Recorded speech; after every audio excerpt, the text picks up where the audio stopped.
रणजित देसाई यांच्या स्नेहधारा या संपादित ललित लेखसंग्रहातून रेसकोर्स नंबर 1. नव्या दिल्लीमध्ये त्रिमूर्ती पथाहून जरा पुढं गेलं की उजव्या बाजूला वळायचं. पुढं एक मोठा चौक लागतो.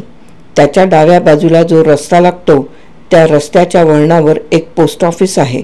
रस्त्याच्या दुसऱ्या बाजूला रेसकोर्स रोड ही पाटी नजरेत भरते. त्या रस्त्यानं थोडं अंतर गेलं की उजव्या बाजूला जे प्रवेशद्वार आहे त्यावर पाटी आहे रेसकोर्स नंबर 1.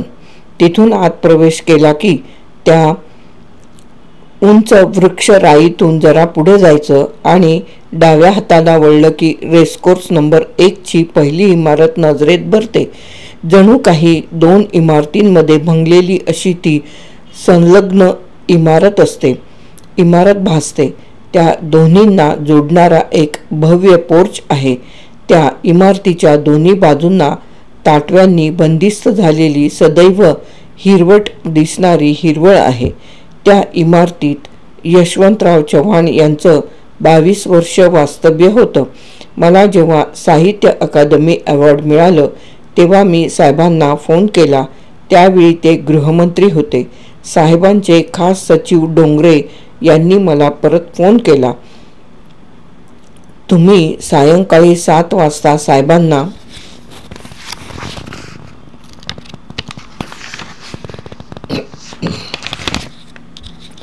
भेटायला या असं साहेबांनी सांगितलंय. तसं पाहिलं तर साहेब आणि मी अनेक वेळेला एका व्यासपीठावर येऊन गेलो होतो. आमचा परिचय झाला होता. मी माझ्या आयुष्यात 2च वक्त्यांची भीती बाळगलेली आहे. एक जगजीवनराम बाबू आणि दुसरे साहेब. व्यासपीठावर यांपैकी कोणी असतं त्यावेळी मी माझ्या भाषणाची काळजीपूर्वक तयारी करीत असे. वाटत असे की आज आपण हा फड जिंकावा. दोघे वयानं मोठे, मी तरुण, ही जिद्द माझ्या मनात असे. पण माझं भाषण संपतात साहेब किंवा जगजीवनराम बाबू असोत ते साऱ्या वातावरणाला असं वेगळी वळणं लावत अंतर्मुख करीत की त्यामुळे मी कुठंतरी पार कोपऱ्यात पडलेला असे. भाषण करताना साहेबांचा समतोलपणा, संयम, त्या विषयाचा अभ्यास इतका गाढा असे की त्यामध्ये विचारवंतानं हरखून जावं. हे साहेबांचं विचार सामर्थ्य होतं, शब्द सामर्थ्य होतं. तर मी सांगत होतो काय, मला अकादमी अवॉर्ड मिळालं आणि ठरल्या वेळी मी साहेबांच्या बंगल्यावर गेलो. पोर्चमध्ये माझी टॅक्सी उभी राहिली. उजव्या बाजूच्या इमारतीत श्री डोंगरे उभे होते. आतल्या हॉलमध्ये कसली तरी मीटिंग चालू होती. डोंगरे मला म्हणाले, तुम्ही आत बंगल्यात चला. साहेबांच्या मुख्य बंगल्यात मी जाऊन बसलो. हातात स्वामीची कॉपी होती. पाठोपाठ चहा घेऊन एक सेवक आला. माझ्यासमोर त्यानं चहा ठेवला. मी मनातून बेचैन झालो होतो.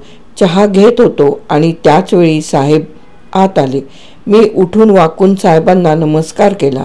आपल्या हास्यवदनानं जणू काही जुना मित्र असावा अशा थाटात त्यांनी माझ्या पाठीवर हात ठेवला. माझ्या हातातली स्वामी कादंबरी मी त्यांना दिली. त्यांनी ती घेतली. ते हसले. माझ्या समोरच ठेवलेल्या चहाच्या ट्रेजवळ त्यांनी ते पुस्तक ठेवलं आणि ते म्हणाले, जरा थांबा हं, मी आलो. आणि आपल्या शय्यागृहात ते निघून गेले. मी त्यांची वाट पाहत होतो. काही क्षणांनी ते परत आले.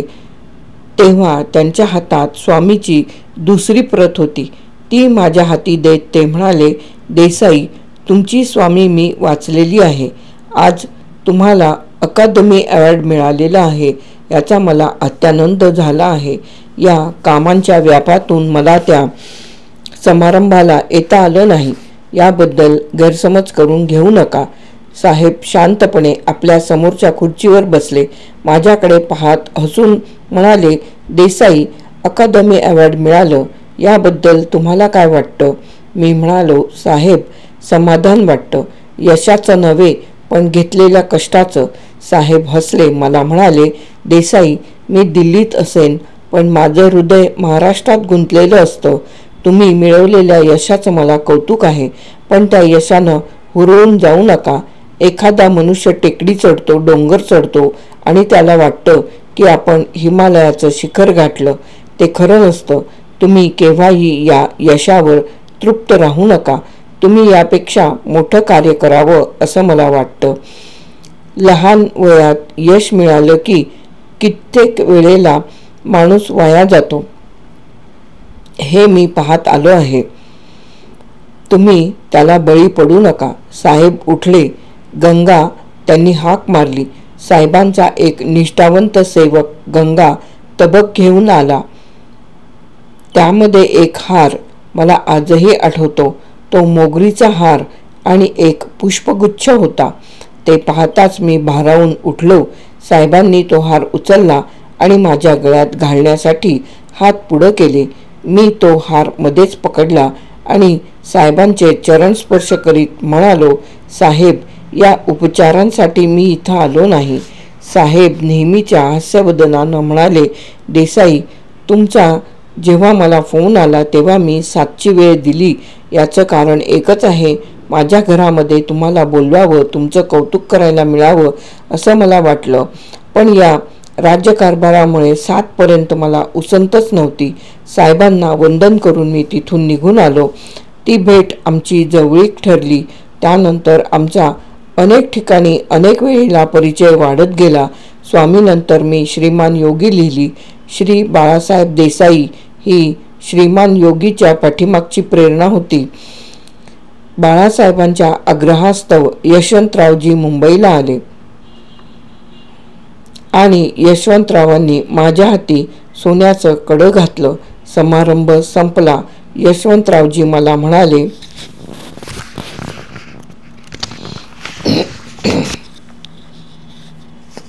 देसाई, आज तुमचा मोठा सन्मान झालाय, पण या सन्मानानं विचलित होऊन जाऊ नका.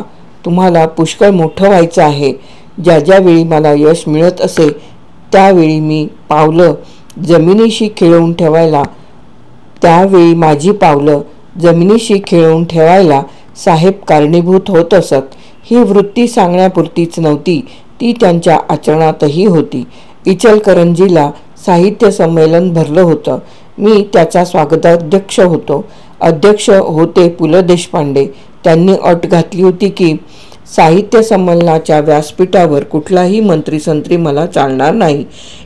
इचलकरंजीमध्ये यशवंतरावजींना अतिशय मान्यता. या संकटातून कसं बाहेर पडावं याची चिंता आम्हाला लागली होती. अध्यक्षांनी तर सांगितलं, कोणी तुमचे मंत्री येवोत अथवा न येवोत, संमेलन 4:30 वाजता सुरू होणार. ही आणखीन एक धास्ती. या सर्व नियमांमुळे स्वागताध्यक्ष या नात्याने माझ्यावर पुष्कळ दडपण आलं होतं. आयको स्पिनिंग मिलचा पायाभरणी समारंभ आटोपून यशवंतरावजी डेक्कन स्पिनिंग मिलवर येणार होते. हार घेऊन मी डेक्कन स्पिनिंग मिलच्या दारात उभा होतो. साहेब 1:30 वाजता आले. मी पुढं झालो आणि म्हणालो, स्वागताध्यक्ष या नात्याने मी हा हार आपल्याला घालत आहे. साहेबांनी हार स्वीकारला. ते आपल्या नेहमीच्या हास्यवदनानं मला म्हणाले, रणजित, मला सर्व ठाऊक आहे. मी इथं आलो ते साहित्याचा प्रेमी म्हणून. तेव्हा मी कुठं बसतो याची चिंता तुम्ही करू नका. स्वागताध्यक्ष या नात्यानं माझ्या माथ्यावरचा सारा भार उतरला होता. तरीही एक पाल चुकचुकत होती. मी सांगितलं, साहेब, एक विनंती आहे. 4:30ला संमेलन सुरू होतंय. त्याआधी आपण यावं असं मला वाटतं. साहेब म्हणाले, काही काळजी करू नका. मी सर्व गोष्टी पाळीन.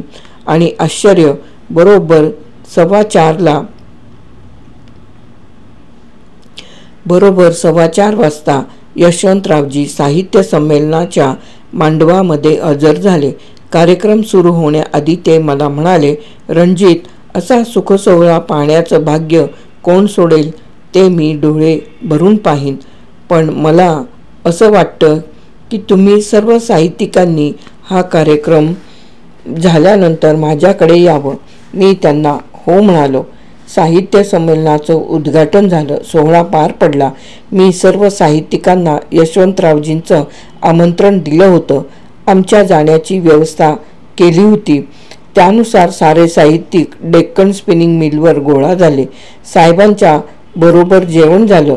नंतर मी साहेबांना म्हणालो, साहेब आता आपली बैठक खाली मांडूया. साहेबांनी त्याला होकार दिला. तातडीनं पलीकडच्या हॉलमध्ये जमखाने मांडले गेले, लोड आणले गेले. आम्ही सारे तिथं गेलो. आमच्या बैठकीत कवी बा भ बोरकर, पाडगावकर, महानोर इत्यादी सारे साहित्यिक होते.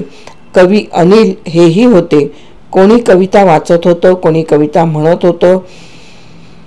गप्पांची मैफिल रंगत होती. यशवंतरावजी हे कोणी मंत्री आहेत याचंही भान कोणाला राहिलं नव्हतं.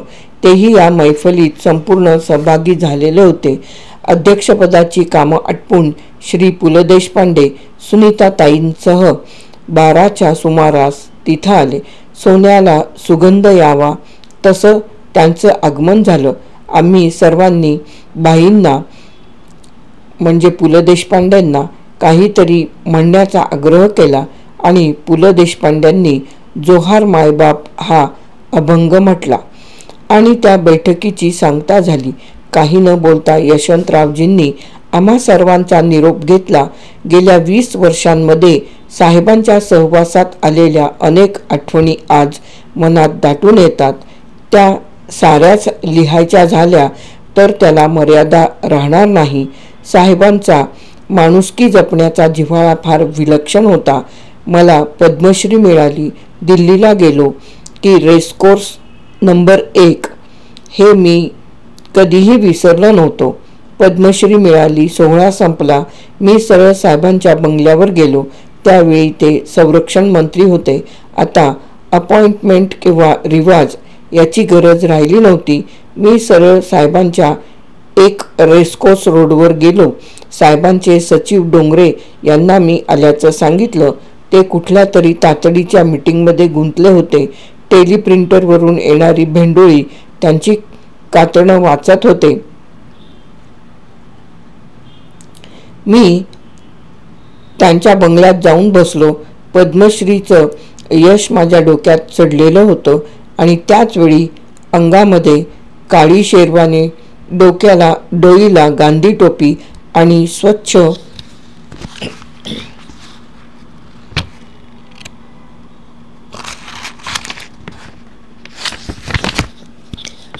पांढरं धोतर परिधान केलेली यशवंतरावजींची मूर्ती आत आली. मला पाहताच ते म्हणाले, रणजित, आय एम सॉरी, मी फार कामात आहे. मी म्हणालो, साहेब हे मी जाणतो, मी जातो. छे, बिलकुल जायचं नाही म्हणत साहेबांनी गंगाला हाक मारली. गंगा येताच त्यांनी त्याला सांगितलं, आत सांग मी बोलावलंय म्हणून. आणि काही क्षणात वेणुताई बाहेर आल्या. साहेबांनी माझी ओळख करून दिली आणि सांगितलं, आज रणजित इथं जेवणार आहे. माझ्याकडे वळून ते म्हणाले, रणजित मी जातो, नंतर भेटेन तुम्हाला. आणि मी काही बोलायच्या आत साहेब निघून गेले.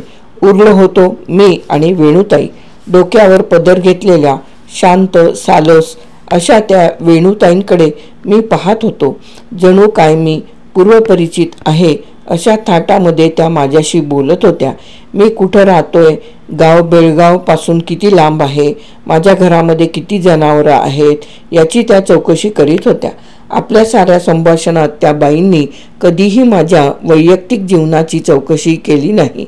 मी मात्र साऱ्या गोष्टी सांगत होतो, मोकळेपणानं बोलत होतो. मधूनच केव्हा तरी उठून त्या आत जात, नंतर बाहेर येत. 10 वाजून गेले आणि यशवंतरावजी आले. आपल्या शय्यागृहात जाऊन त्यांनी कपडे बदलले. बाहेर आले तेव्हा फक्त पांढरे शुभ्र बनियन आणि धोतर एवढाच त्यांचा वेश होता. साहेब आल्यावर वेणुताई आत निघून गेल्या. साहेबांची जेवणाची वेळ 9 वाजताची, पण आता 10:30 वाजायला आले होते. आम्ही जेवलो. मी म्हटलं, साहेब मी येतो आता. हसून त्यांनी विचारलं, देसाई अशा रात्री कुठे जाता? मी करोल बागेमध्ये बंडोपंत सरपोतदारांकडे उतरलो आहे. म्हणून काय झालं? हे घर का परका आहे? तुम्ही आज इथेच झोपा. पण साहेब माझे कपडे. साहेब हसले. ते म्हणाले, कपडे कशाला लागतात? मी माझं धोतर देतो ना. आणि त्या रात्री माझा मुक्काम रेसकोर्स नंबर 1 वर पडला. एवढ्या मोठ्या माणसाच्या घरी मी प्रथमच राहत होतो. रात्री 3च्या सुमारास मला अचानक जाग आली. माझ्या बाहेरच्या खोलीमध्ये कुणाची तरी वर्दळ ऐकू आली. मी माझ्या खोलीचं दार उघडलं तर साहेबांचा नोकर जात होता. मी विचारलं, काय झालं? तो म्हणाला, साहेब 3 वाजता उठतात, वाचत असतात. ते ऐकून मी थक्क झालो. परत माझ्या खोलीत जाऊन झोपलो. सकाळी 7:30च्या सुमारास मुखप्रक्षालन करून मी बाहेर आलो. तो साहेब फायलींचा गठ्ठा बघत बसले होते. 2 सेक्रेटरी त्यांच्या बाजूला उभे होते. मला त्यांनी विचारलं, देसाई झाली झोप? हो, मी म्हणालो. साहेबांनी आपल्या हातातली फाईल क्षणभर बाजूला ठेवली. सेक्रेटरीला म्हणाले, एक्सक्यूज मी. ते बिचारे तसेच तात्कळत उभे राहिले. नंतर सेवकानं चहा आणेपर्यंत ते माझी चौकशी करीत होते. चहा घेत असता मी त्यांना विचारलं, साहेब आपण 3 वाजता उठता? कधीही मोकळेपणानं न हसणारे साहेब मोकळेपणानं हसले. म्हणाले, देसाई तुम्ही नशीबवान आहात. दुर्दैवानं कधी मंत्री झालात तर तुम्हालाही कळेल. अलीकडे 1.5 महिन्यांपूर्वी मी नेपाळला जाणार होतो. साहेबांनी पत्र लिहिलं की नेपाळला जाताना थोडी सवड काढून या. मी आणि माझी पत्नी माधवी नेपाळ प्रवासाला जाणार होतो. साहेबांना आम्ही तारीख कळवली. औरंगाबादहून आम्ही विमानानं दिल्लीला पोहोचलो. 1 वाजायच्या सुमारास आम्ही रेसकोर्स नंबर 1 वर पोहोचलो. आम्ही गाडीतून उतरलो तो दाराशीच यशवंतरावजी उभे होते. आम्हाला पाहून त्यांना फार आनंद झाला. आम्ही त्यांना वंदन करण्याआधीच ते म्हणाले, नमस्कार. साहेब कधी नमस्कार म्हणत नसत. साहेब कधी नमस्कार म्हणत नसत. ते नेहमी नमस्कार म्हणत. आम्ही त्यांना वंदन करून घरामध्ये प्रवेश केला. आपल्या मुलाची आतुरतेनं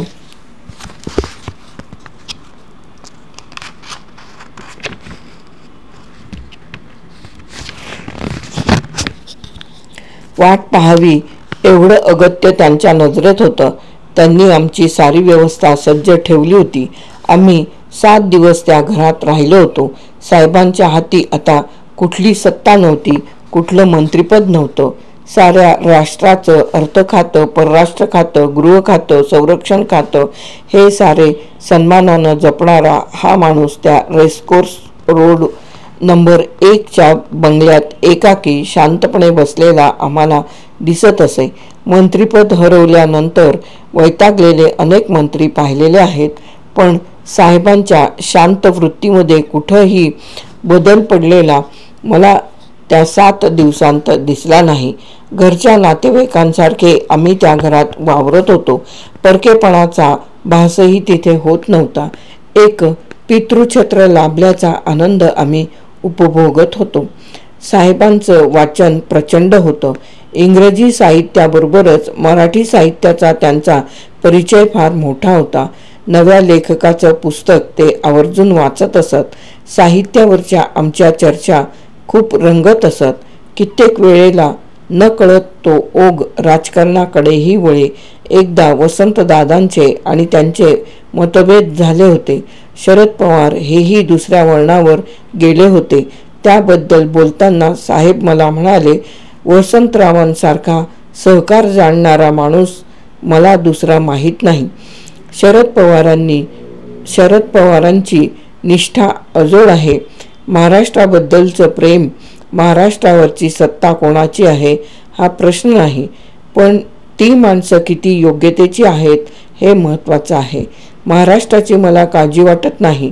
वसंतदादा, शरद पवार यांच्यासारखी देशप्रेम करणारी माणसं जोवर आहेत तोवर महाराष्ट्राला कसलीही भीती नाही, हे लक्षात घ्या. पंथ, जाती, धर्म यापेक्षा मी माणसाचं मोल अधिक मानतो. पंडितजींचं सेक्युलर स्टेटचं स्वप्न होतं. ते या देशात साकार व्हायचं झालं तर ते ध्येय आणि ती दृष्टी बाळगणारी माणसं आज हवी आहेत. मी विचारलं, पंडितजींबद्दल तुमचं काय मत आहे? पंडितजींनी मला फार जिव्हाळ्यानं वागवलंय. एकदम त्यांना काहीतरी आठवलं. ते म्हणाले, रणजित, मी एकच आठवण सांगतो. त्यावेळेला मी डिफेन्स मिनिस्टर होतो, पण त्या खात्याचा एक सैनिक मला सदैव विरोध करीत असे. त्यामुळे मी त्रासलो होतो. त्या त्राग्यात एके दिवशी नेहरूंच्या नावे माझ्या संरक्षण मंत्रिपदाचा राजीनामा खरडला आणि तो नेहरूंच्या हाती जाण्याची व्यवस्था केली. नेहरूंनी मला रात्री 9ला बोलावलं. मला वाटलं पंडितजी आता माझा राजीनामा स्वीकारणार. मी त्या तयारीनंच तिथं गेलो. नेहरूंच्या भेटीला जाताना लिफ्ट मध्येच बंद पडली. अर्धा पिंजरा मजल्याच्या वर, अर्धा खाली अशा अवस्थेत मी अडकलो. पळापळ सुरू झाली. पंडितजींना हे कळलं. ते धावत खालच्या मजल्यावर आले. मी पंडितजींना पाहत होतो. पंडितजी मोठमोठ्याने हसत होते. पंडितजींना एवढं मोठ्याने हसताना मी कधी पाहिलं नव्हतं. सेवक पळत होते. शेवटी एकदाची लिफ्ट सुरू झाली. पंडितजी आणि मी त्यांच्या चेंबरमध्ये गेलो. काही क्षणांपूर्वी मला लिफ्टमध्ये अडकलेला पाहून खळखळून हसणारे पंडितजी, त्यांनी दरवाजा बंद केला. त्यांच्या चेहऱ्यावरचं हास्य लोपलं. गुलाबासारखा चेहरा सूर्यबिंबासारखा लाल झाला. आपल्या शेरवानीच्या खिशातून माझ्या राजीनाम्याचा कागद माझ्या तोंडासमोर फडकवत ते म्हणाले, ये क्या बदतमीजी है, ये क्या करते हो, मला राजीनामा पाठवतो कशासाठी? मी त्यांना सांगितलं. ते हसून म्हणाले, मूर्ख आहेस, तो ऑफिसर आहे ना जो तुला त्रास देतो, त्याला संरक्षण मंत्री व्हायचं होतं, म्हणून मी त्याला तुझ्या हाताखाली घातलं. तू मला सांगितलं असतंस तर मी सारं निभावून नेलं असतं, पण यापुढं असा राजीनामा पाठविण्याचा खुळेपणा करू नकोस. त्यांनी तो राजीनाम्याचा कागद माझ्या देखत टराटर फाडला आणि माझ्या तोंडावर फेकत ते म्हणाले, असा मूर्खपणा परत करू नको. असे होते पंडितजी. अशा अनेक आठवणी त्या 7 दिवसात साहेबांच्या तोंडून मला ऐकायला मिळाल्या. त्या 7 दिवसांमध्ये आम्ही दिल्लीमध्ये कुठेही फिरलो नाही. फक्त साहेबांच्या सहवासात होतो. पूर्वीच्या काळी सदैव असणारा गजबजाट तिथं नव्हता. त्या 7 दिवसांमध्ये कोणीही त्यांच्या भेटीला आलेलं मी पाहिलं नाही. भारताच्या एका इतिहास पर्वामध्ये गाजलेला हा माणूस, ज्याच्या घरामध्ये क्षणाचीही उसंत नसे, समोरच्या हॉलमध्ये सदैव टेलिप्रिंटरचा आवाज खटखटत असे. ते सारं घर एकदम शांत होतं. साहेब तेवढ्याच शांतपणे त्या घरात राहत होते, जसं काही घडलंच नाही असं. ते असं वावरत असताना आम्हाला मात्र त्याचं एकाकीपण जाणवत होतं. वेणूताई गेल्यापासून तर साहेब भलतेच हळवे झाले होते. ज्या माणसानं आजवर अनेकांचं दुःखाश्रू पुसले, त्यांना धीर दिला, त्या माणसाला स्वतःच्या दुःखावर मात करायला ताकद नसावी. राजकारणातलं सारं यश आणि अपयश या माणसानं स्थितप्रज्ञासारखं पचविलं. डोंगरे सारखा साथीदार, पुतण्या यांच्या मृत्यूचा आघात,